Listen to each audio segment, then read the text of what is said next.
Disneyn roistojen opit. Osa 3.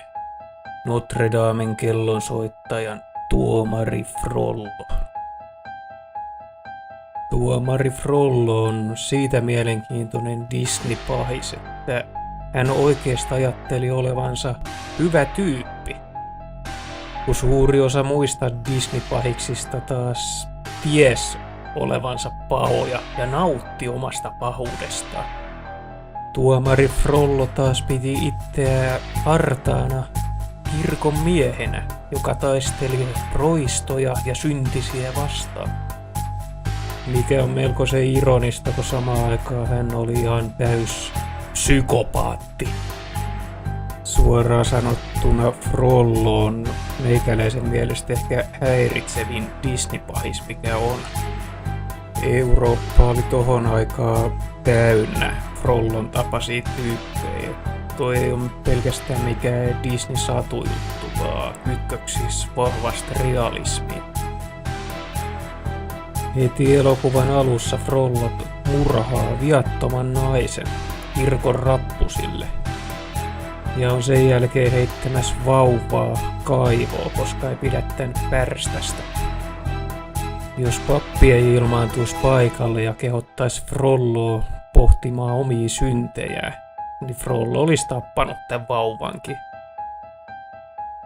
Myöhemmin Frollo iskee silmänsä kauniiseen mustalaisnaiseen nimeltä Esmeralda.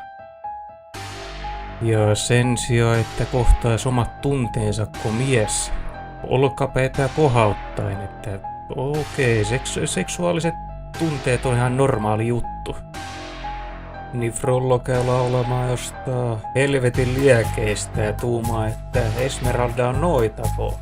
Hänen kaltaisensa harras mies kokee moisia ikäviä tunteita. Se on noidan syytä, että hän lankee syntiin.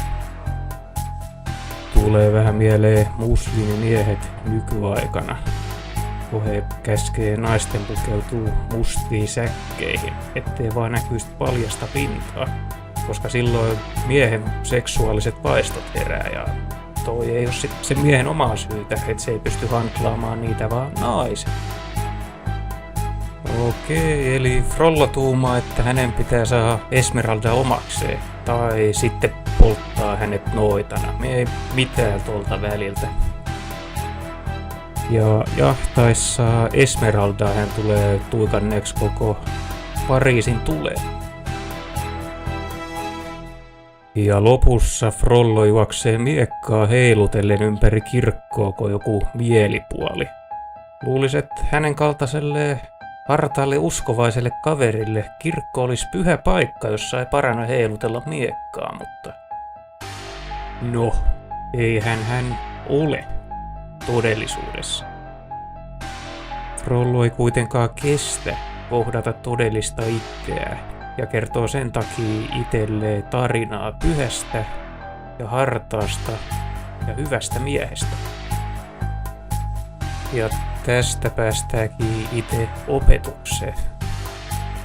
Meillä kaikilla on pimeitä taipumuksia, jotka me kielletään itseltämme.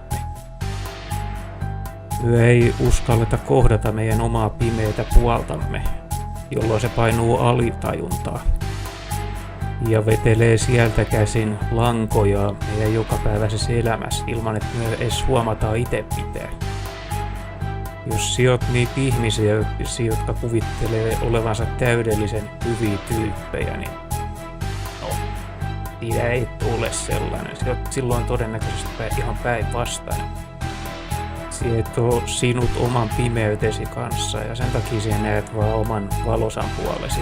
Ja pimeä puoli saa vapaasti vallan kaiken taustalla. Kaiken lisäksi sinä projisoit oman pimeytesi ulospäin muihin ihmisiin. Tästä samasta syystä Frollo näki syntisi joka puolelle, minne hän kattoki. Hän projisoi oman syntisyytensä ulospäin.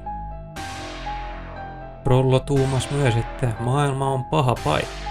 No, sama asia. Frollo projisoi oman pahuutensa ja synkkyydensä ulospäin. ja kuvitteli, että koko maapallo on hänen mielensä kaltainen. Ja kun valta-asemassa hän oli, niin hänellä oli valtaa muuttaa koko Pariisi mielensä kaltaiseksi paikaksi, eli liekehtiväksi tulimereksi ja maanpäälliseksi helvetiksi. Kunnes tavalliset kansalaiset tuumasivat, että no niin, nyt riittää, eiköhän hoidella toi tyyppi ja hänen kätyrinsä. Jos haluat välttää sen, että sulle tapahtuu kuvainnollisessa mielessä sama asia kuin Frollolle, niin opettele kohtaamaan oma sisäinen pahuutes ja pimeytes silmästä silmään. Opettele tuntemaan 7 kuoleman syntiä. Ja tuumaamaan, että ne on itse asiassa ihan normaaleja asioita ihmiselämässä. Ja niistä tulee pahuutta ja syntiä ainoastaan silloin, kun ne kieltää. Eikä saa olla sinut niiden kanssa. Jos katsoit ja kuuntelit videon loppuun asti, niin pistähän kanava seurantaa ja tykkää videosta.